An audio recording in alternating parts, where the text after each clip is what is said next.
bienvenue pour l'épisode 2 du podcast Oraqueur où on explore la parole sensible. Dans l'épisode 1, on a reçu Aurélie qui était coach en prise de parole et elle nous a expliqué comment est-ce qu'elle accompagne les autres dans leurs paroles et comment sortir du silence, ça peut nous libérer à la fois de notre trauma et de notre vécu et de notre souffrance. Aujourd'hui, pour l'épisode 2, on est avec Tanina, la grande gagnante du concours Eloquentia International. Elle a pris la parole à la scène musicale en mars dernier, devant plus de 3500 personnes. Bonjour Tanina. Salut Mathis. Bah écoute, merci beaucoup déjà d'avoir accepté l'invitation et d'être là parmi nous. Avec plaisir. Tanina, est-ce que tu peux nous présenter un peu rapidement ton parcours et au fond qui es-tu et quel est toi ton rapport à la parole? Alors, je suis Tanina, j'ai 27 ans. Il faut savoir que j'ai fait des études de droit, donc classique, licence de droit, master. À côté de ça, j'ai toujours dansé et j'ai toujours été assez à l'aise à l'oral, dans le sens où, que ce soit dans ma famille, dans mon cercle d'amis, dans la vie de tous les jours et même au travail, j'aime prendre la parole. Après, j'ai pas forcément appris les règles, on va dire, en dehors de l'école. Donc, j'avais envie d'en faire quelque chose. Et donc, c'est pour ça que je me suis retrouvée à faire un grand concours d'éloquence. Et voilà.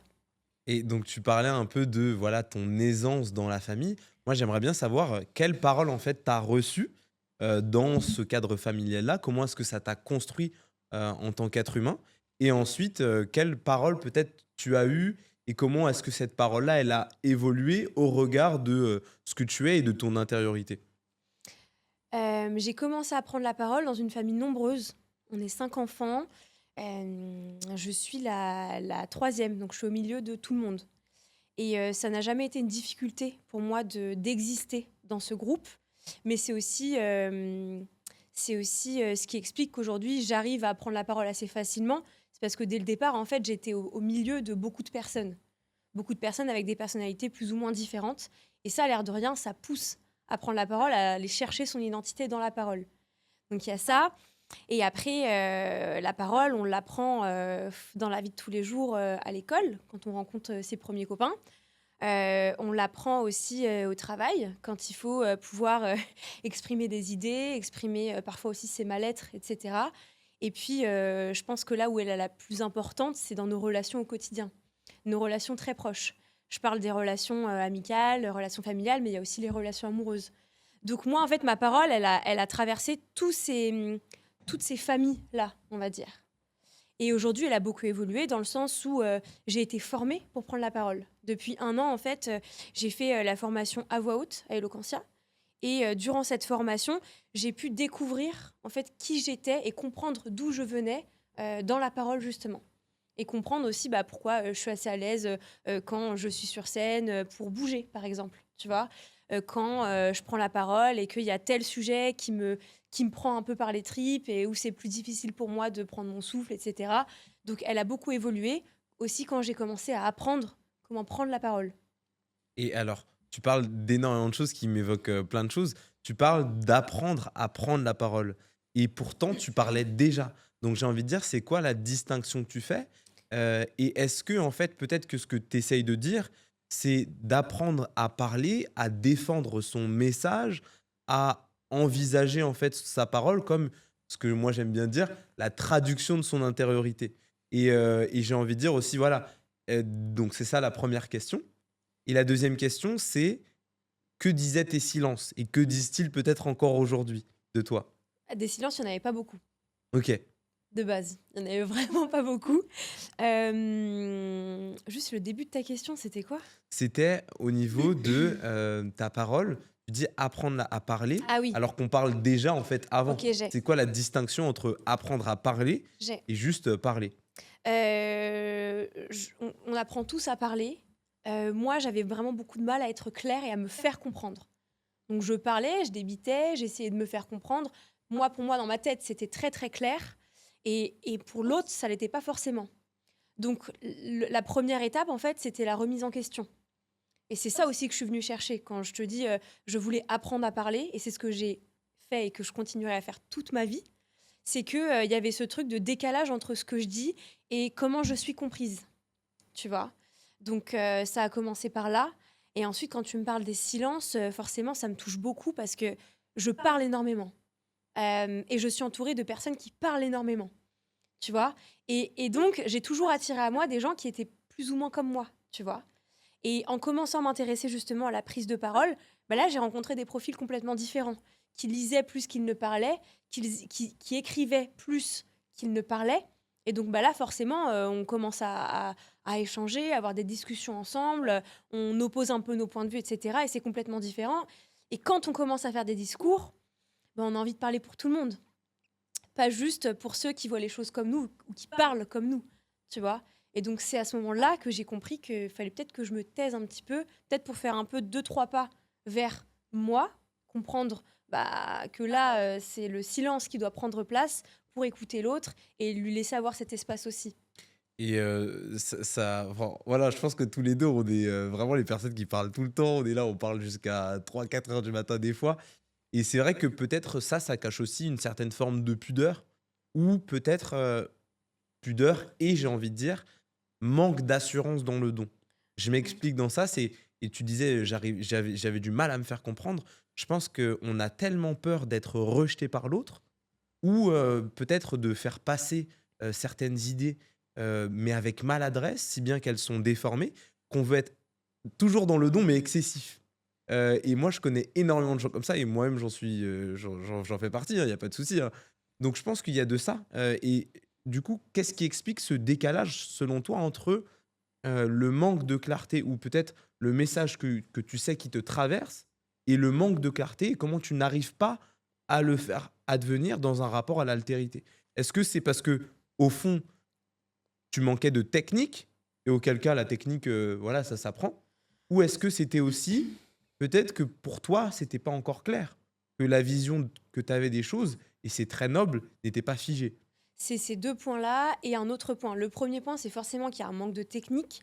Je pense que justement, les personnes qui lisent beaucoup ont moins, tu vois, ce défaut-là. Un manque de technique forcément dans nos formulations et tout, mais c'est surtout, moi je pense, et c'est comme ça que je pense que je l'ai identifié, c'est surtout le fait de, quand j'ai envie de parler avec toi, il faut que je sois dans un état d'esprit où je me dis, ok, je vais partager quelque chose. À aucun moment, avant de commencer justement cette formation Eloquentia et même avant de faire des discours, je m'étais dit que un discours, c'est un moment de partage. Ça, je l'ai appris là-bas, je l'ai appris dernièrement, je l'ai appris cette dernière année. Pour moi, c'était juste, je pense ça, je vais le déposer, et puis je vais le déposer tellement fort, limite, tu vois, qu'en fait, ça va forcément être compris et assimilé. Qu'en fait, ça marche pas comme ça. Tu vois, il y a tout ce qui se passe dans ma tête, il faut que je le traite, il faut que j'ai du recul aussi dessus.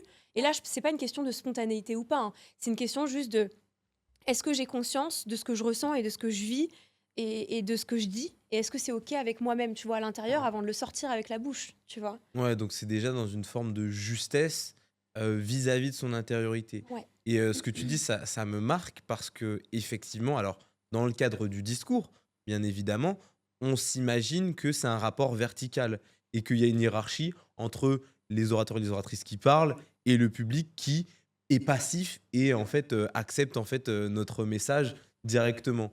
Et je pense que tu as raison de le dire et de le mettre en valeur, c'est que parler, ça demande énormément d'humilité parce que ça demande de se mettre au service de son message. Et qu'est-ce que ça veut dire se mettre au service de son message? C'est, encore une fois, mobiliser tout ce qu'on est, toute notre sensibilité, notre vécu, nos valeurs, nos traumas, mais au service du message. Et je pense que c'est, on en parlera tout à l'heure, de l'intention, mais c'est l'intention qui doit primer parce que beaucoup de personnes, quand elles parlent, elles font primer d'abord et avant tout leur ego.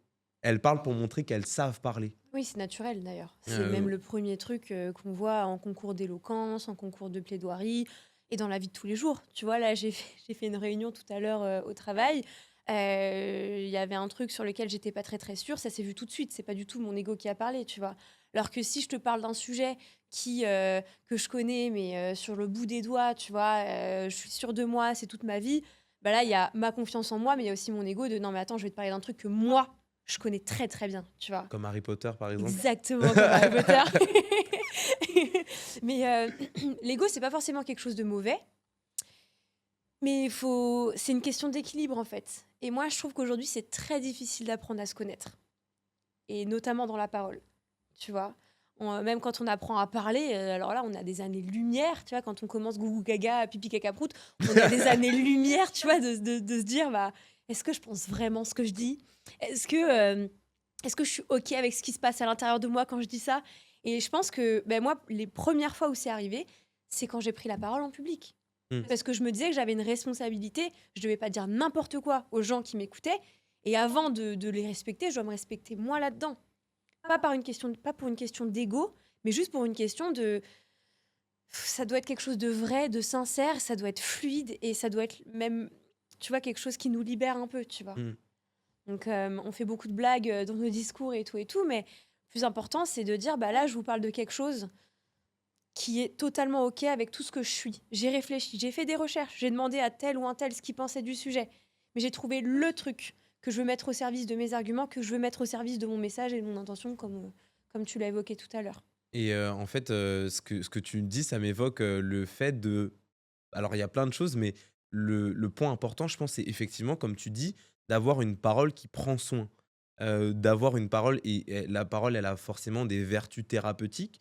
C'est d'avoir une parole qui prend soin de soi et qui prend soin aussi des personnes qui nous écoutent. Et donc, c'est cet arbitrage-là entre soi et l'autre, ni s'effacer, parce qu'il y a des personnes qui, pour séduire, pour être acceptées, elles s'effacent totalement.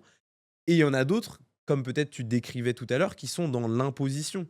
Et ça, je pense que pour le coup, tu as raison, on est éduqué très jeune à avoir un rapport très rationnel, très mentalisé à la parole. Il faut parler bien, et qu'est-ce que ça veut dire? Sujet, verbe, complément, ça on nous l'a tous dit.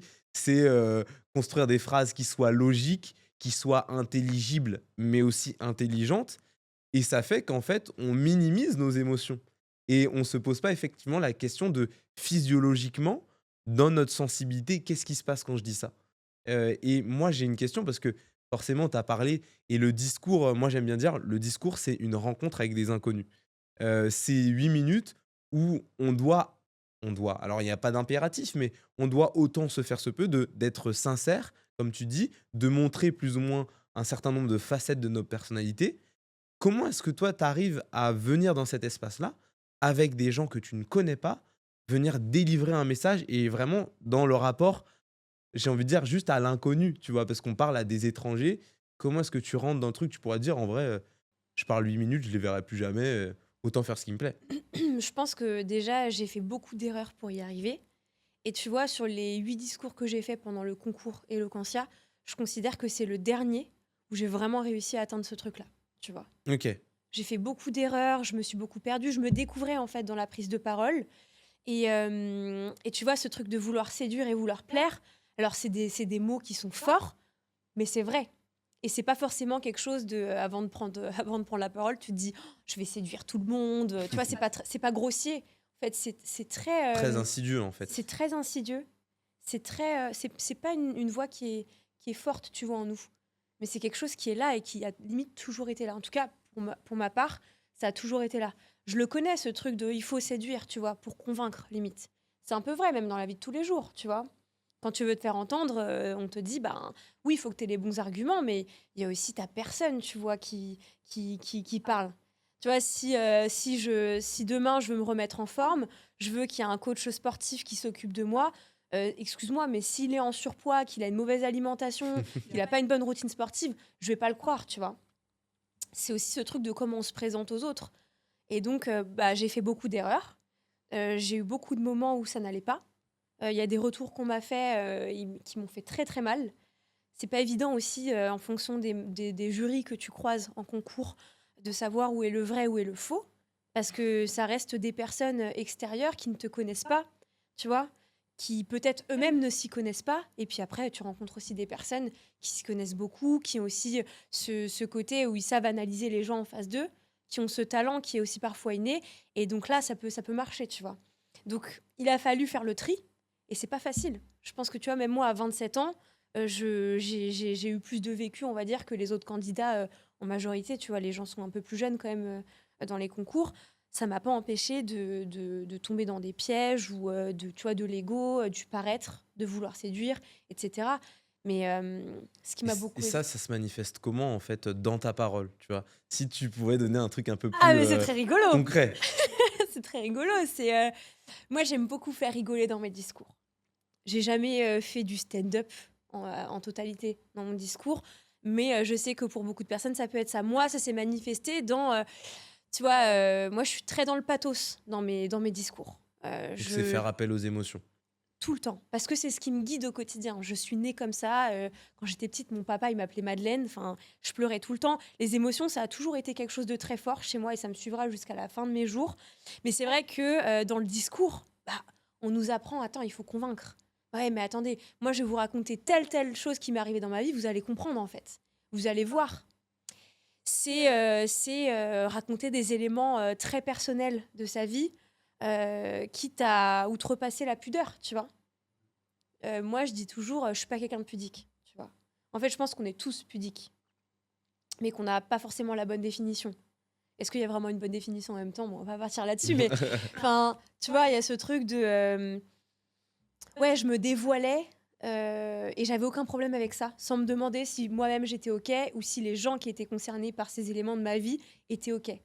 Et tu vois, quand j'ai préparé la finale internationale, j'ai vraiment pris la décision de me dire, bah, je veux pas, je veux pas aller là-dedans. Je l'ai fait, j'ai compris pourquoi je l'avais fait. J'avais des besoins qui étaient grands et qui étaient peut-être pas très sains à ce moment-là. Mais aujourd'hui, je veux que ce soit en toute dignité que je monte sur scène. Je veux que là, je sois OK avec tout ce que je dis et que les personnes qui sont concernées et qui m'écoutent soient OK aussi. Bah, c'est très noble de ta part et je crois que en fait, il y a une notion effectivement de dignité qu'on attribue trop peu à la parole. Mais j'ai envie de dire, la parole dans ce qu'elle a de plus banal. La dignité, est-ce qu'on se la pose quand, par exemple, on s'adresse, aux gens qu'on aime? C'est ça aussi et il y a une certaine forme, je pense, effectivement, qui est très, subtile, une nuance très subtile à faire entre, parler de soi pour renforcer ce qu'on dit, pour convoquer notre émotion et notre sensibilité et parler de soi parce que en fait, quelque part, on vit dans une société de voyeurisme où on adore les petites anecdotes comme ça, tu vois? Et donc après, la question que j'ai envie de dire, c'est maintenant que tu as dit ça et donc tu as parlé aussi de ce que j'appelle moi l'humour de protection, c'est-à-dire on fait des blagues, on fait rire les gens et les gens sont friands de ça. C'est ça le paradoxe aussi, c'est comment est-ce que je vais pas forcément apporter au public ce qu'ils attendent ou de moi? Et donc c'est la gestion de la projection. Et donc, ouais, la question que j'ai envie de dire, c'est comment est-ce que tu fais pour naviguer dans tout ça? C'est-à-dire, si tu arrives par exemple en réunion au travail, ou même, je pense, les discussions qui font le plus peur, c'est les discussions face aux parents. Comment est-ce que tu arrives et tu leur dis, OK, euh, papa, maman, voilà ce que j'ai à vous dire. Voilà ce que j'ai à vous dire, et je ne vais pas tomber dans des travers, soit de séduction, soit de confrontation. Donc, comment est-ce que tu fais, j'ai envie de dire, primer et triompher un message qui est, un message souvent de rassemblement, tu vois? Bah, pour moi, déjà, il y a deux mondes différents. Il y a le monde privé et le monde public. Je considère que là, tu vois, le concours que j'ai fait, c'est le monde public. Donc, pour convoquer ça, ce truc de je veux dire les choses en dignité, mais je veux aussi être proche des gens à qui je m'adresse, ça va vraiment être OK, j'ai telle chose à raconter. Et il faut que ça soit au service de mon intention, du message que je veux faire passer. Donc, par exemple, pour la finale internationale, on en avait déjà parlé, parce que tu m'as coaché. On avait déjà parlé et on s'était eu au téléphone des mois avant et je t'avais dit, je sais pas le sujet que je vais avoir, mais je sais que je veux m'adresser aux enfants, tu vois. Et ensuite, une fois que j'ai eu le sujet, sur l'école en plus, truc de dingue, et ben je me suis dit, mais c'est trop cool. En fait, là, le lien, il est fait, j'ai même pas besoin de... Et mon message s'est affiné. Ça, c'est dans le cadre, on va dire, public. Quand on s'affiche, après, dans le cadre privé, c'est complètement différent. Là, je parle à une personne qui me tient à cœur. Il y a un litige, un conflit, tout ce que tu veux, mais il y a un truc qu'il faut mettre au clair. Bah là, c'est en fait, j'estime la personne assez forte et que c'est une personne de confiance. Et j'estime que notre amour en vaut la peine pour que je puisse lui dire ces choses-là. Et si je mets ça en haut, comme tu dis, mon intention, c'est de faire triompher l'amour dans le cadre privé. Bah, si je mets ça en haut de tout ce que je pense, bah forcément, ça va donner quelque chose de très bienveillant. Alors, il faut aussi composer avec des personnes qui parfois ne savent pas communiquer et accepter que nous, parfois, on ne sait pas communiquer non plus. Mais, et tu vois, je pense que c'est quelque chose qui est très difficile et qu'il faut être vraiment courageux pour le faire. Mais c'est des moments très difficiles. Moi, les moments où ça m'arrive, généralement, je pleure, tu vois. Je te jure, c'est vrai. Tu pleures tout le temps, toi. Bon, déjà, je pleure tout le temps. Pleureuse officielle. Le bureau N'hésitez des pas à pleurs. m'appeler pour vos mariages, bar mitzvah, tout ça, on est là. Mais alors, il y a vraiment ce truc de... dans le cadre privé, c'est mettre l'amour au-dessus de tout et se dire, la personne à qui j'ai envie d'en parler, là, elle en vaut la peine, je vais le faire. Je vais livrer ce que j'ai à livrer et on verra ensuite ce qu'elle en fait et ce qu'on en fait, ce qu'on décide d'en faire. Et après, dans le cadre public, là, j'ai la chance de pouvoir prendre la parole. J'ai la chance de pouvoir dire ce que j'ai sur le cœur, mais aussi de pouvoir faire réfléchir les gens ou juste d'encourager quelqu'un ou de faire passer un message d'espoir. Il faut que je mette tout ce qui est en mon pouvoir en place pour que ce message soit délivré de la plus belle des manières et d'une manière claire. Tu vois ? C'est pour ça que j'aime trop la prise de parole. Parce que t'as pas besoin d'avoir un vocabulaire de dingue. Et moi, je viens pas d'un milieu non plus où on a eu un langage très soutenu, tu vois. Donc, le côté être clair et essayer d'avoir vraiment tu vois, un faisceau de mon cœur jusqu'au cœur de l'autre, et ben ça, tu vois, je me dis, il n'y a pas besoin de 1000 codes, tu vois. Et donc, ouais, l'intention, le message. Et donc, c'est super beau déjà la métaphore que tu dis, elle est super belle. Un faisceau de mon cœur au cœur de l'autre. Et je pense que c'est l'essentiel. C'est-à-dire que on se pense souvent que la parole, il faut avoir des codes, tu vois, mais partout, tout le temps. Parole publique, vous voulez faire de la négociation, vous devez appliquer tel code. Mm. Vous voulez ensuite parler et communiquer, parce que je pense qu'il y a une petite nuance entre parler et communiquer. Vous voulez parler dans un cadre privé pour désamorcer un conflit, ou même comme acte et comme preuve d'amour et de confiance envers l'autre, vous devez procéder par telles étapes, par telles étapes. Alors, peut-être qu'il y a des outils qui peuvent nous être utiles, mais après, c'est toujours son regard à sa sensibilité. Et comment est-ce qu'on s'est construit? Et je pense que c'est pour ça que la première question que je t'ai posée, elle n'est pas anodine. C'est quoi ton rapport à la parole? C'est que on est tous différents et différentes dans notre rapport à la parole. Donc, il ne faut pas s'arrêter sur des codes formels, mais plutôt sur notre sensibilité et comment la faire advenir de la meilleure des manières, effectivement, à l'autre. Donc ça, c'est franchement, moi, je te comprends. Et au vu du discours que tu as fait devant 3500 personnes, je comprends. La question maintenant que j'ai envie de poser, c'est dans l'instant, pour le coup, à l'instant T, qu'est-ce qui se passe en toi, déjà, quand tu prends la parole, j'ai envie de dire, devant 3500 personnes, comment ça se manifeste psychiquement, physiologiquement et physiquement parlant, même mentalement aussi. Et que fais-tu? Tu vois, que fais-tu? Parce que beaucoup de personnes, elles ont peur. Il y a un sentiment de peur qui peut paralyser ou quand il est bravé, quand cette peur-là, elle est bravée, pardon, en fait, on délivre mal ce qu'on veut dire. En fait, je pense que la prise de parole, elle commence même pas ce jour-là, enfin ce soir-là sur scène. Elle commence des semaines, voire des mois, voire des années avant, tu vois. Mais bon, je dirais plutôt des semaines, voire des mois. Il y a des millions d'années. On remonte Tu la vois, les création mammouths, de. pareil. Non. Je pense qu'en fait, c'est juste, tu vois, on en avait discuté quand tu m'as coaché, mais moi, je t'avais dit, j'ai repris le sport depuis quelques semaines, quelques mois. Il y a la respiration qu'on travaille, il y a plein d'exercices qu'on fait avant même d'arriver sur scène. Donc en fait, ça commence bien avant. La peur, le stress, la colère, le ressentiment, la terreur même, tu vois, la terreur. Et puis comment je peux anticiper un moment que je vis pas, qui me fait aussi peur. J'ai jamais parlé devant autant de personnes. Enfin, Déjà, est-ce qu'il faut l'anticiper? ouais, C'est ça aussi la ça a été question. une première question d'ailleurs que j'ai posée. Moi, je m'étais déterre, quoi. À la fin, après la demi-finale internationale, je me suis dit, mais je vais traiter un sujet par semaine, je vais m'entraîner tous les jours, je vais faire des trucs de dingue. Et en fait, j'étais déjà dans un truc de pression, tu vois. Et donc, je me suis dit, non, mais en fait, de toute façon, j'ai pas le temps. J'ai un 35 heures, je suis en CDI 35 heures en tant que juriste, je vais pas pouvoir faire 15 000 trucs, tu vois. Mais par contre, je me suis dit, la forme, l'alimentation, tout le contexte, tout ce qui entoure ta prise de parole, ça, c'est des choses sur lesquelles tu peux jouer dès maintenant. Donc, prépare-toi, parce que tu sais que ça joue. Tu vois, quand je t'ai dit que j'ai fait beaucoup d'erreurs dans mes anciens discours et dans toutes les phases du concours dont je t'ai parlé, c'est ça. C'est le sommeil, l'alimentation et le sport, ou juste le mouvement. C'est des trucs super cons, on n'en parle jamais. Pour moi, c'est la base. Parce qu'en fait, tu arrives à un moment donné, Moi, le mercredi 5 mars, j'étais épuisée. Mais vraiment épuisée. Et ce qui te fait tenir à ce moment-là, bah, c'est toutes tes habitudes qui étaient là des semaines avant. Tu vois, comme pour un danseur, le jour où il a la plus grande prestation de sa vie, comme pour un chanteur qui doit compter sur son cardio et sur tous ses entraînements, comme pour tout Comme athlète en pour fait. tout le PSG et la Ligue des Champions, peut-être. Exactement. Tu vois, on se prépare comme des grands sportifs en fait. Je pense que c'est important. Donc à ce moment-là, quand je m'apprête à prendre la parole, j'ai peur, j'ai le souffle coupé, mais je m'écoute, j'attends avant de prendre la parole et je respire et j'écoute ce que je ressens justement. Et ce que je ressens, c'est purée, c'est le moment que j'ai attendu depuis des mois, c'est le moment que j'ai attendu voir depuis des années.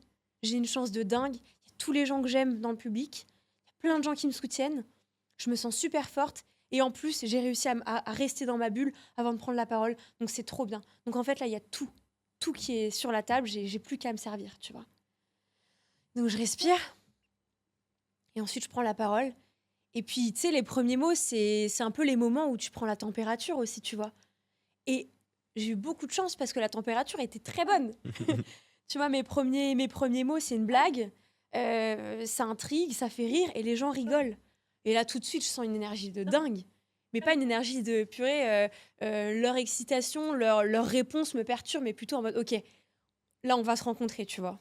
Et donc, rencontre, tu vois, déjà très beau mot, rencontre et échange. Ouais. C'est-à-dire que, et dans le discours, parfois, on appelle ça la tension dramatique, c'est une histoire de générosité. Tu commences, tu t'offres d'abord cet instant pour toi-même, pour te relier à ce que tu vis, à ta sensibilité. Ensuite, tu fais une blague, donc tu offres quelque chose au public, et là, il te le rend. Et donc là, de là, en fait, tu construis une relation. Et C'est c'était pour trop ça que je bien. dis ça. C'était vraiment génial. Je vais trop y retourner. Ouais, Vous me ramener là-bas. Je vais c'était faire trop des cool. discours toutes les semaines devant 3500 Ça, je personnes. sais pas. Mais en tout cas, c'était une expérience formidable. Et ouais, c'était direct un partage. Et je suis trop heureuse. Et aussi, en fait, moi, j'embrasse totalement le propos que tu tiens parce que tu dis finalement, parler, c'est peut-être pas forcément que la parole ou du moins le verbal, c'est tout ce qu'il y a autour. Et effectivement, bien souvent, on se dit qu'on veut parler et donc on se concentre sur les mots. Mais parler, c'est déjà parler via un corps. Donc comment on en prend soin? Toi, tu parlais de te mettre à courir. Et il y a aussi tout l'aspect mental et psychologique Ah oui. qu'il faut prendre en compte quand on prend la parole. Parce que, effectivement, c'est une situation où, a priori, enfin, déjà, il y a des a priori, et a priori, on va être aussi également jugé. Jugé par le jury dont c'est la fonction, mais aussi par des yeux et des regards. Et je pense que ça, pour le coup, moi, j'estime que la parole, elle nous enseigne énormément de choses sur la philosophie de vie en général. Et c'est pour ça que je tiens tant à ce thème de parole sensible-là. C'est parce que les regards, l'autre, il est partout, tout le temps. Et donc après, la question, c'est comment est-ce que tu t'émancipes de ça pour, euh, pour vivre ta parole comme tu le souhaites. Bah, c'est très difficile, mais je suis trop contente qu'on en parle parce que en vrai, c'est une part énorme de la préparation que tu vois, j'avais pas à l'esprit. Mais c'est pour une simple et bonne raison, c'est que ça a été une grosse difficulté pour moi. Là, je t'en ai pas parlé naturellement parce qu'en fait, ça a été très dur pour moi de le gérer pendant ces dernières semaines. Tu vas prendre de la distance avec l'enjeu, avec le fait qu'on va être jugé, avec le fait qu'on va représenter aussi, tu vois. Parce que moi, je représentais mon antenne à ce concours et je représentais aussi tous les enfants pour qui je voulais parler. Et quand je dis enfants, c'est pas juste les enfants qui sont à l'école primaire, c'est les enfants qui sont dans les adultes, quoi, tu vois. C'est vraiment tous les enfants que nous, on est encore aujourd'hui. Donc, c'est quand même assez lourd, tu vois. Puis ça fait stresser. Donc en fait, ça a été très dur pour moi de prendre de la distance avec l'enjeu et l'impact que je voulais avoir aussi. Et, euh, et ça, comment je l'ai géré? Ben, en parlant. Déjà, moi je me souviens, enfin, je pense que tu te souviens des messages que j'envoyais à deux doigts de pleurer en disant, ben, en fait, là j'ai trop peur, j'écris quelque chose mais je suis pas sûre de moi, je me sens loin de ce que je veux dire et tout. Donc je sais pas quoi faire et je savais pas comment me retrouver. En fait, on se perd avec l'enjeu. Et moi, j'ai deux questions parce que pour le coup, je pense que énormément de personnes se retrouvent dans ces situations-là. Et enfin, moi, le premier, c'est-à-dire que j'ai cette parole muette-là. C'est-à-dire, je parle, il y a des mots qui sortent de ma bouche, mais au fond, est-ce que mon âme, elle arrive à ressortir? Bah, souvent, c'est pas le cas.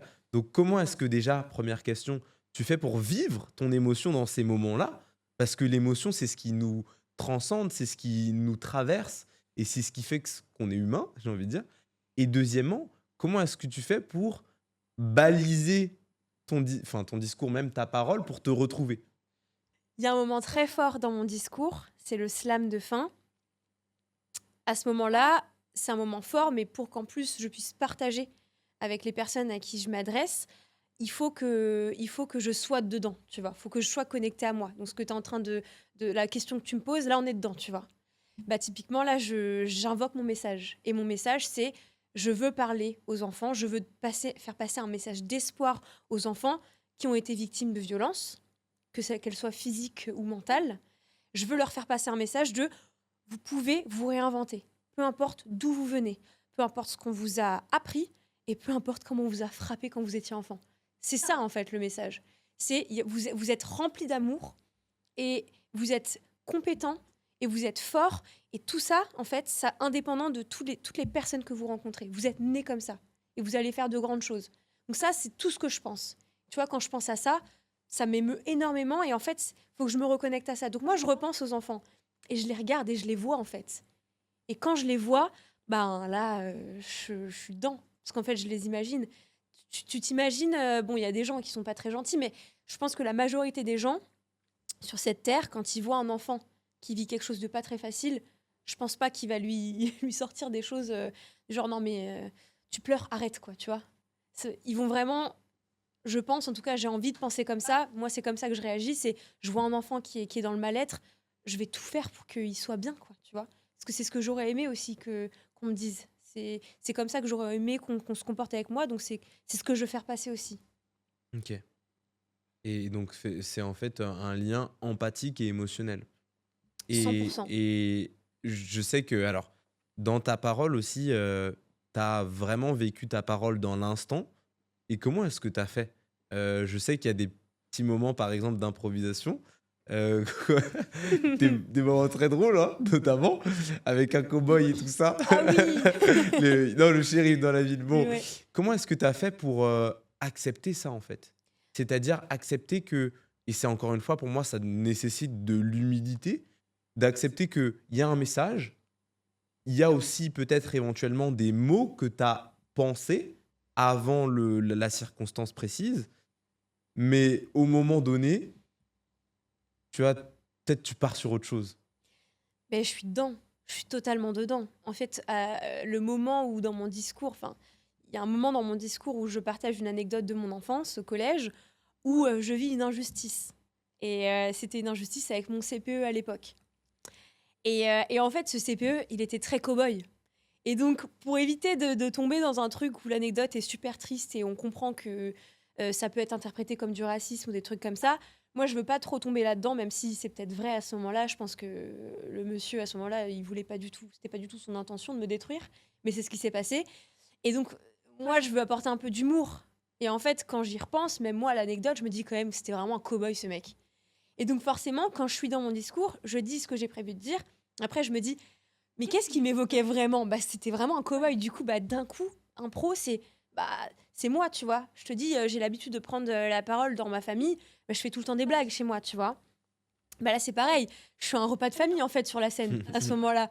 Donc, bah, je raconte mon anecdote, mais en plus, les gars, c'est vraiment drôle. Il était comme ça, main dans les poches, et il avait des Santiago, tu vois. Donc, je me rappelle de ce que ça m'évoquait, et je revis le moment en même temps que je le raconte. Donc je me reconnecte à ce que j'ai vécu à ce moment-là. Et aussi à ce que la Tanina de 27 ans, tu vois, pratiquement 10 ans plus tard, elle se souvient. Et en fait, moi, ça m'amuse parce que tu vois, tu dis, ouais, je parle sur scène devant 3500 personnes comme si c'était un repas de famille. Donc, en fait, tout à l'heure, tu as dit, voilà, il y a parole privée et parole publique. Peut-être que cette dichotomie-là, elle n'a pas forcément de sens. Et qu'elle vient nourrir un peu ce truc de, il y a des espaces dans lesquels je dois porter un masque. Ah, Alors qu'en fait, ce qu'on dit précisément, c'est que le plus important, c'est la sincérité. Ça ne veut mm, pas dire que forcément, dans certains contextes, C'est ça, ce sera pertinent de montrer et de dévoiler certaines facettes de sa ouais. personnalité, mais en tout cas, elle doit toujours être présente, elle ne doit jamais s'effacer, que ce soit en famille ou au travail ou avec des amis. Et c'est d'ailleurs pour ça qu'on est différents en fonction des lieux qu'on côtoie. C'est pas que c'est pas nous, mais c'est une autre facette de notre personnalité. Mmh. Et donc je pense que c'est important parce qu'on aime bien faire cette dichotomie-là entre parole privée, parole publique. Et souvent, je crois que c'est un jeu de dupes qui vient entretenir un peu le truc de OK, je me cache, c'est pas mon espace, là on est dans un autre truc. Ou alors précisément c'est mon espace. Parce qu'en plus, c'est aussi intéressant que je dise ça parce que on pourrait penser que le privé permet plus de liberté, Ah oui, non. mais pas forcément. Non, non, et Et moi je te disais ça tout à l'heure parce que j'avais, 2 situations très précises en tête. Mais, tu vois, tu as parlé des contextes, je pense que ça dépend vraiment de ça. Mais c'est vrai que les moments où tu vis le plus l'instant présent, c'est quand il y a pas de différence entre ces 2 mondes-là. quelque chose qui marque aussi, je pense, dans ta parole, et c'est ce que j'appelle moi la vraisemblance. Je trouve que un bon discours et même une belle parole, c'est une parole qui est une parole nue, tu disais, tout à l'heure, sans artifice, sans, ornement. Et je pense que c'est la plus dure à convoquer parce que c'est-à-dire qu'en Exactement. fait, ça nous impose de directement dire ce qu'on a sur le cœur. Mais comment est-ce que tu fais pour arriver à ça? Et est-ce que peut-être, tu parlais tout à l'heure de tes épreuves, de tes égarements.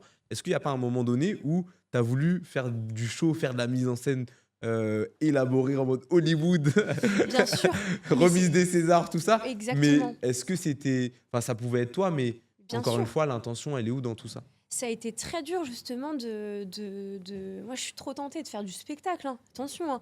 C'est super tentant. C'est dur justement de se dire: «Ouais, mais est-ce que là, tu es dans quelque chose qui te correspond, dans du vrai, dans quelque chose avec lequel tu es OK et tu te montres pas juste pour te montrer? Est-ce que tu pas encore en train d'essayer de prouver?» Tu vois?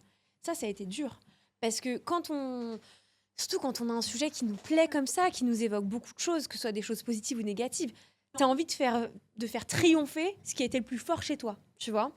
Et moi, à ce moment-là, ce qui a été le plus fort chez moi, c'est, purée, j'ai vécu des choses horribles à l'école. Pour rappel, mon sujet, c'était: «La vie à l'école, est-ce l'école de la vie?» à la positive. Moi, tu me parles de l'école, il y a des trucs de fou qui me viennent. Des grosses injustices, des choses dont j'ai été témoin aussi, qui m'ont beaucoup touchée, qui m'ont marquée, qui m'ont même traumatisée. Moi, j'ai vu beaucoup de violence à l'école. J'ai même moi-même été tapée à l'école. Donc c'est pour te dire, ça me ramenait à des choses horribles. Et quand j'en parlais aux gens autour de moi, ils me disaient: «Ouais, mais l'école, c'est l'ascenseur social, c'est beaucoup de choses», tu vois? Mais du coup, qu'est-ce que je fais triompher? Et mon but, c'était pas de détruire l'école non plus. Tu vois, j'étais tentée au début de commencer mon discours par je t'en avais parlé, un brainstorming de OK, venez les gars, on invente un concept de fou. Et en gros, là, je fais un peu l'inventeur de l'école, tu vois. Et j'étais tentée de vraiment diaboliser le truc en mode, bah, OK, mais est-ce qu'on peut leur donner des armes, tu vois, par exemple, pour pour rappeler, par exemple, le fait qu'aux States, tu vois, il y a des fusillades tous les jours. Enfin, même en France, il y a beaucoup de violence, tu vois, à l'école. J'étais tentée d'aller vers ce truc-là. Mais en fait, ça me ressemble pas. Ça ressemblait peut-être à la Tanina il y a quelques années qui était traumatisée de ce qu'elle avait vu à l'école. Mais aujourd'hui, elle a grandi et elle a vu que c'est pas si simple que ça, tu vois. Il y a beaucoup d'autres choses en compte. Et est-ce que aussi quand tu dis ça, quand tu fais émerger cette parole-là, qu'est-ce que ça te procure? Et si c'est dans un rapport encore souffrant, ben, c'est peut-être que la parole, elle l'est pas encore, elle est un peu désaxée. Bien sûr, Et j'ai envie de dire aussi, je pense que tu dis là, c'est, si on parle en termes de psychologie et quelque chose qui est très connu dans la communication, c'est le biais de négativité. exactement. Et souvent, on emprunte ce chemin-là parce que cognitivement, c'est le plus facile. C'est-à-dire parler de, ce qui nous fait mal, même dans l'actualité, par exemple, c'est quelque chose qu'on fait énormément. Et je pense qu'il ne s'agit pas non plus de faire, émerger et de faire, paraître que des éléments positifs. Mais je crois que ce que tu es en train de dire là, c'est profondément s'autoriser la nuance et Exactement. voir l'autre ni comme un ange, ni comme un démon, mais comme un être humain, c'est-à-dire une personne qui oscille entre les 2 quand elle prend une décision. Quand elle choisit l'amour, elle là, peut-être qu'elle sera plus du côté, lumineux, tandis qu'il y a des moments où elle a des faiblesses, des fragilités. Elle va choisir la violence et la haine. Et je pense que, ouais, c'est important d'humaniser les gens parce qu'on a tendance, et c'est ce qu'on disait tout à l'heure, nous les premiers, à faire des projections, à avoir des préjugés sur l'autre. Et les préjugés, je pense qu'on en a tous et toutes. L'important, c'est de pas les instaurer comme vérité et d'aller toujours à la rencontre. Tu vois, c'est un mot qui va revenir Mais beaucoup. c'est ça. Rencontre. C'est ça. Et tu vois, quand tu parles de nuances, et ça rejoint un peu ce que je disais tout à l'heure, quand je te dis, ben, tu vois, quand on prend la parole, c'est un partage. Et quand tu fais un discours, il faut être capable d'aller puiser l'essentiel dans ce que tu connais et ce que tu connais pas. Donc, faut aussi aller chercher l'autre et la différence. Ben, je peux pas juste te raconter tout ce que j'ai vécu d'horrible à l'école, parce que c'est pas le quotidien de tout le monde, et surtout, ça rendra pas service à mon message. Mon message, je le rappelle, donc c'est pour les enfants, mais mon argument, mon seul argument d'ailleurs dans le discours, c'est de dire l'école, c'est quelque chose de super, mais c'est aussi des moments où on vit des épreuves, et c'est ce premier face à face avec le regard de l'autre, un regard qu'on ne contrôle pas, un regard que parfois on subit. Et c'est ça l'école de la vie. Et c'est ce qui nous attendra toujours. Donc si en fait dans mon discours je commence par te dire j'ai vécu ça, c'était horrible, l'école c'est de la merde, en fait je me contredis. Non, en fait, c'est juste la vie, c'est juste la continuité, et ça ne se passe pas qu'à l'école, primaire, collège, lycée. Toute ta vie, tu auras un autre qui va contredire et qui va te faire te remettre en question, qui va te brusquer, ou qui va aussi t'apporter énormément, avec qui tu vas pouvoir créer une relation de bienveillance, de qui tu vas recevoir de l'amour. En fait, c'est ça, tu vois. Donc, non seulement c'est pas une bonne chose, mais en plus, ça ne serait pas au service de mon message. Et en fait, ce que tu dis là, c'est la philosophie, ce qu'on appelle en philosophie la philosophie des Kalia. C'est-à-dire que le monde, il est indépendant de notre volonté. Donc, il y a plein de choses dans le monde. Tu vois, il y a la guerre, il y a des révolutions portées par des espoirs, des rêves. Euh, et en fait, le monde, donc il existe, il est indépendant de notre volonté, mais il est aussi le reflet, quelque part, de nous-mêmes. Parler de l'autre, et le décrire, c'est aussi parler de sa perception Mm. et au fond ce qu'il y a en nous. Donc je crois que ce que tu dis là, c'est en fait quand on décide de faire triompher quelque chose dans sa parole, ben, c'est quelque chose qu'il y a aussi en nous. Bah oui, faut être OK avec ça. Une autre question que j'ai envie de te poser, parce que je sais que ça a été un sujet assez épineux, et pour le coup, c'est un sujet qui peut être facilement éludé, que moi, j'ai pas forcément dans mon vécu, encore que, bon, je pense qu'on l'a tous dans le vécu, c'est comment est-ce que tu as fait de ton discours une aventure. Tu vois, on parle de, effectivement, tu parles de choses traumatiques, tu parles d'événements qui ont été douloureux, tu parles aussi d'espoir, d'événements qui t'ont donné de la force. Donc, finalement, ce que tu décris là, c'est l'inertie de la vie, c'est le fait de toujours être en mouvement, de tout le temps changer. Comment est-ce que tu fais pour créer cette aventure-là dans ta parole, qui est, je pense, profondément à l'image de ce que tu es. Et si je le dis en d'autres termes, comment est-ce que tu arrives à caler structure rhétorique, rationnelle et intelligible, à une structure émotionnelle? Bah déjà, je fais beaucoup de recherches, mais que ce soit des recherches comme on les entend sur se documenter, parler aux autres. Bah tiens, toi, comment est-ce que tu as vécu l'école? Est-ce que il y a des choses que tu as appris, que tu n'as jamais appris à l'école, etc. Puis moi, surtout, je me pose la question, en fait.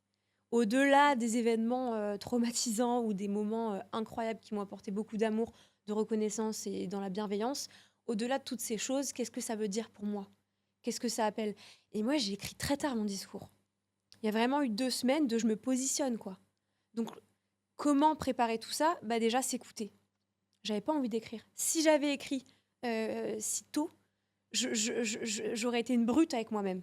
Et J'en avais puis, pas envie, mais c'était dur.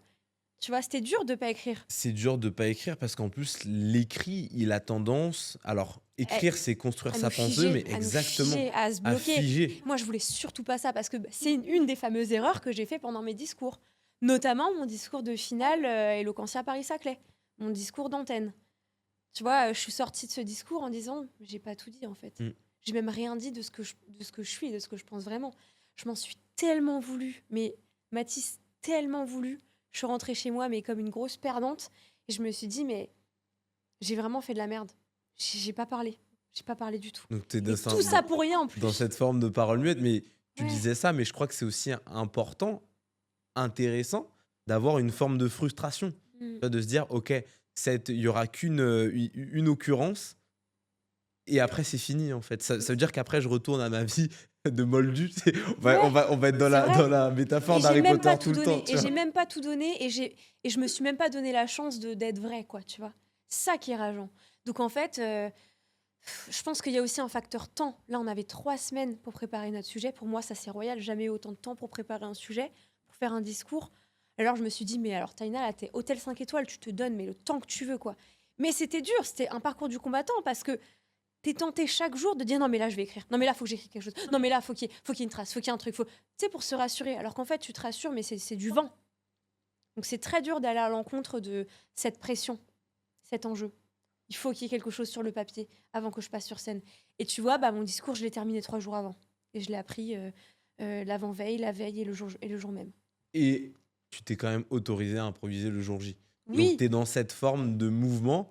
Et en plus, toi qui fais de la danse, pour le coup, tu es vraiment dans ton sujet, quoi, dans ce mouvement du corps, mais aussi et surtout de l'esprit. Ne pas se laisser figer dans quelque chose qui ne nous correspond pas. Tu vois, une manière de voir les choses, c'est de te dire qu'en fait, le toi, il est unique, mais il est aussi unique parce qu'il n'existe que dans un espace-temps. Le toi d'hier n'est pas le toi d'aujourd'hui, etc., etc. Bon, ça fait un peu lieu commun ce que je dis là, mais souvent, c'est vrai. effectivement, il y a une forme d'empressement. Alors, il faut, je pense, avoir de l'urgence dans la parole. Mm. C'est-à-dire urgence dans le sens, j'ai envie profondément de délivrer ce qui me touche.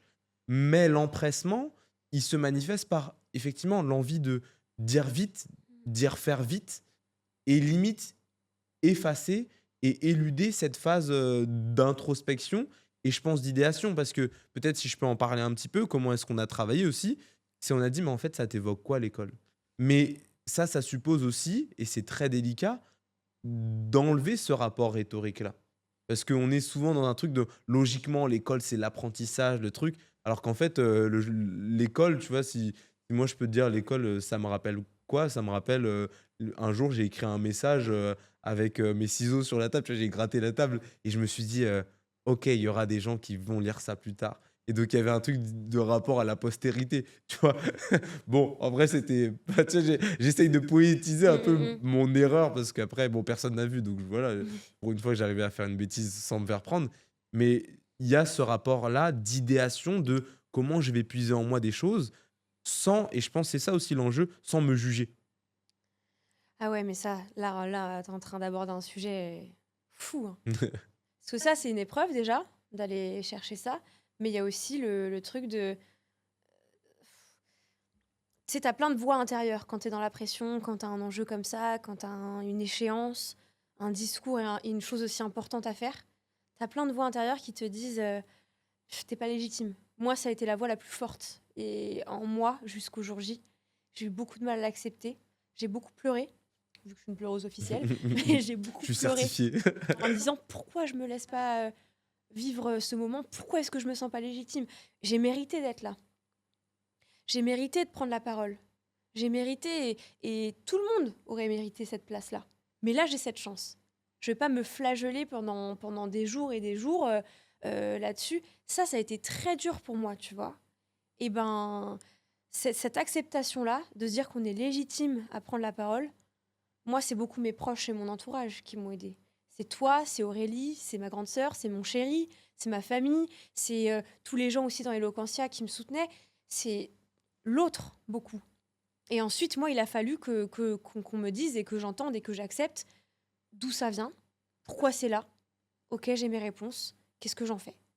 Et alors, est-ce que tu pourrais Sans forcément le régler. tu te Attention, hein. sens en sécurité pour en parler. Ouais. D'où est-ce qu'il vient ce sentiment d'insécurité? Moi, voilà, avant que tu répondes, je crois que les sentiments d'insécurité, mais t'inquiète, on va rentrer dans le sujet. Les sentiments d'insécurité dans la parole, d'illégitimité et de jugement qu'on porte sur soi-même, bien souvent trop sévère, c'est lié profondément à nos traumas, tu vois. Mais voilà, et toi, est-ce que tu as eu ta réponse Oui, ou pas forcément de l'avoir réglé, mais à quel moment tu l'as eu? Peut-être après, peut-être avant? je l'ai eu pendant tout le concours, juste le concours. Le principe juste de concours, de compétition. Ce que j'ai fait, c'est un concours. J'ai remporté un concours. D'être en compétition avec les autres, je suis pas du tout à l'aise avec ça. mais vraiment pas du tout. De prendre la place de personnes qui avaient des histoires tout aussi touchantes que moi dans leur discours, c'est très malaisant. De prendre la place de personnes qui méritaient aussi la mienne, c'est très malaisant. Et surtout quand en face de toi, tu as des personnes qui sont pas forcément bienveillantes et qui te le disent, en fait. Tu vois. Prendre la place d'autres personnes, c'est pas agréable. Tout le monde mérite d'avoir un auditoire de 3500 personnes pour dire sa vérité, pour passer un message. Tout le monde mérite. On n'a pas tous cette chance. Après, il faut pas tomber dans la culpabilité. Mais moi, j'en avais un peu parce que j'ai écouté beaucoup de discours en faisant aussi. Et tous les gens qui m'ont accompagnée, ben, ils avaient des belles choses à dire, ils avaient des belles choses à partager, ils avaient des beaux messages et des belles intentions aussi. C'est la mienne qui a primé parce qu'un tel a été plus sensible, parce que ça a fait l'unanimité. Et je suis très fière de moi et je ne regrette rien. Et je me sens légitime d'avoir gagné aujourd'hui et je suis extrêmement fière de moi pour ce que j'ai fait, là où je suis arrivée, ce que j'ai donné, ce que j'ai partagé. Je suis super fière de moi, je suis super heureuse.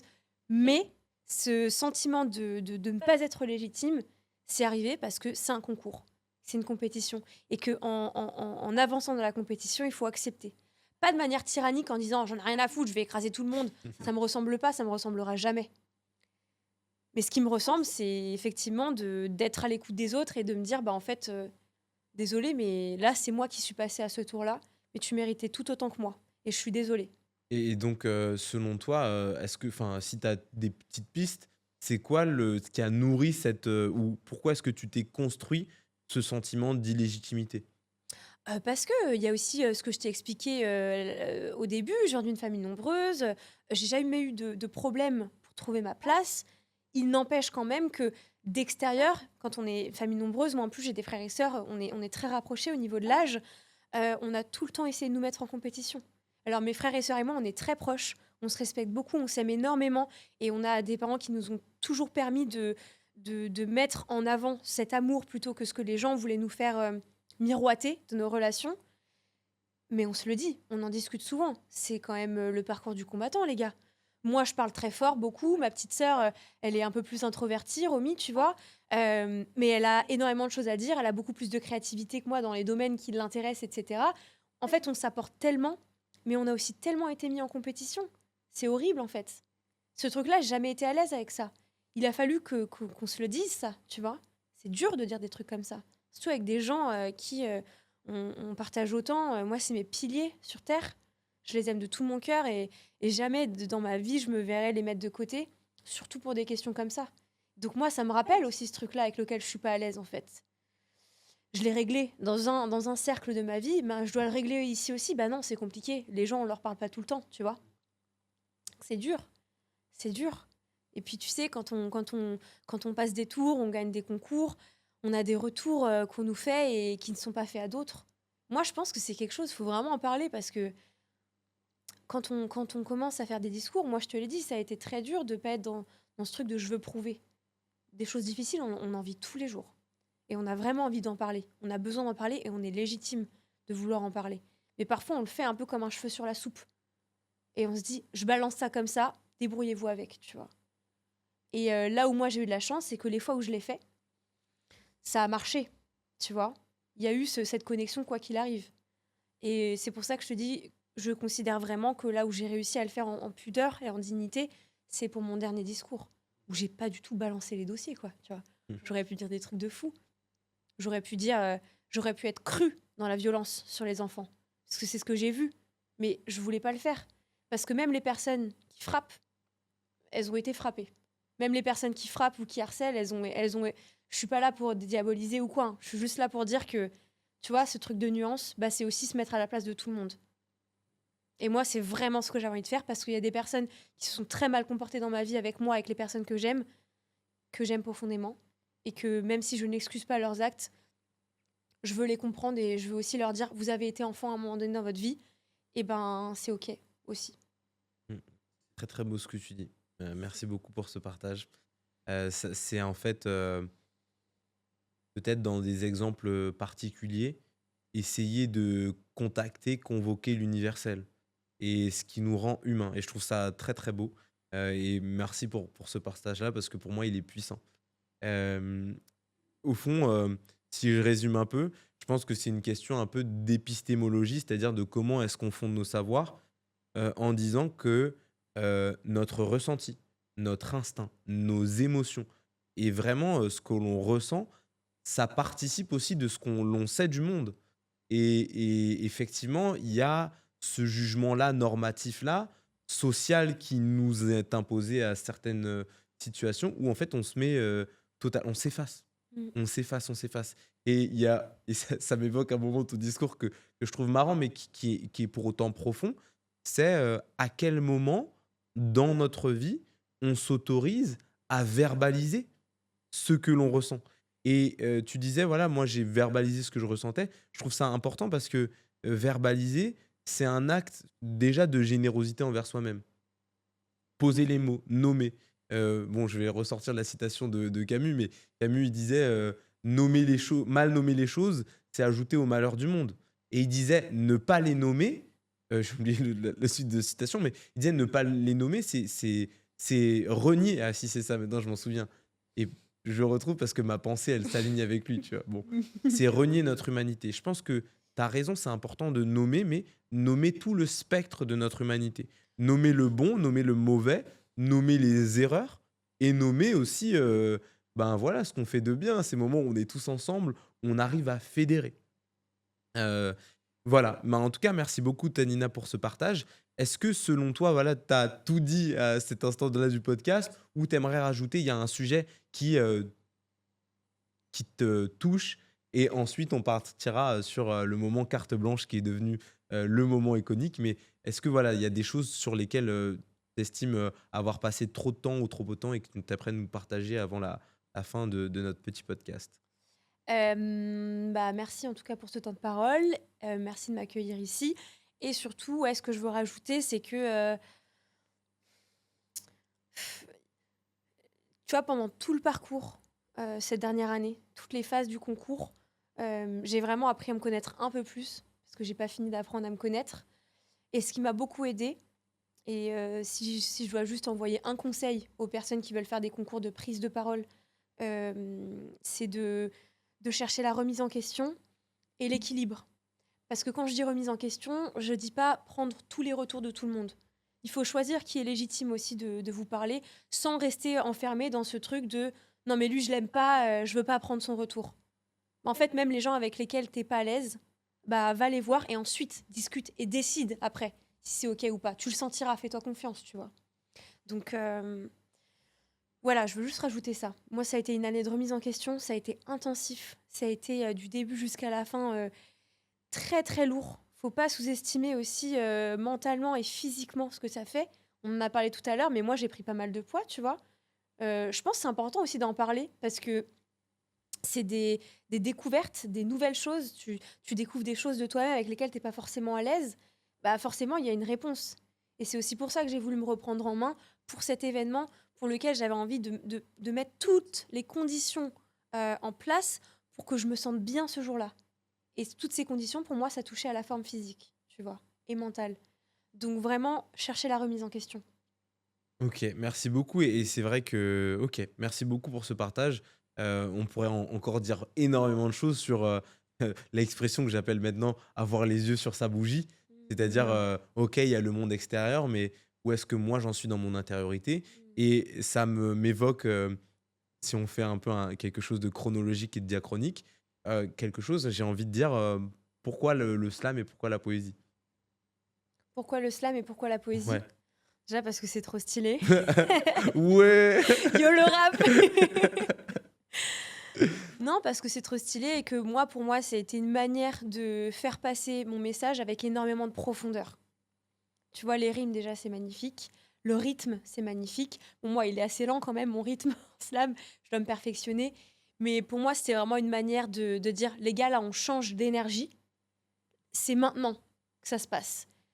Peu importe tout ce que j'ai dit avant, là, c'est pour vous, les enfants, tu vois. Donc le slam et la poésie, parce que l'impact, parce que la profondeur, parce que l'intensité, parce que la sincérité. Intensité, je pourrais pas te dire d'autres mots. Je voulais que ce soit profond, intense et que ça soit rapide. Et que ça, tu vois, quand je te parle de faisceau, de lumière entre mon cœur et les gens qui m'écoutent, le slam pour moi, c'est ça. Et il y a une certaine forme de pureté qui s'y dégage. C'est le moment de la transcendance. Donc, dans le discours, c'est à la fin du discours, c'est la péroraison. Et enfin, ça m'évoque énormément de choses. C'est que pureté, efficacité, c'était pas verbeux, c'était une expression qui était efficace et puissante. Et donc, félicitations à toi pour ça, pour ce petit, ce petit slam. Écoute, il nous reste quelques minutes. Ce que je te propose, c'est le moment soliloquence. Donc, c'est le moment où tu as carte blanche. Le moment soliloquence, pour rappel, c'est la contraction de soliloque, qui est le dialogue intérieur, et éloquence. Donc, si tu as un message à partager, quelque chose qui te touche, je ne sais pas si tu as préparé quelque chose, Ça va être de mais l'impro. voilà, tu as 3 minutes. La caméra, elle est pour toi. Donc, tu peux y aller. Après le discours que j'ai fait en finale internationale d'Eloquentia, j'ai été prise de beaucoup d'émotions et j'ai aussi beaucoup lâché prise. J'étais pas plus connectée à moi. Je l'avais été pendant 8 minutes.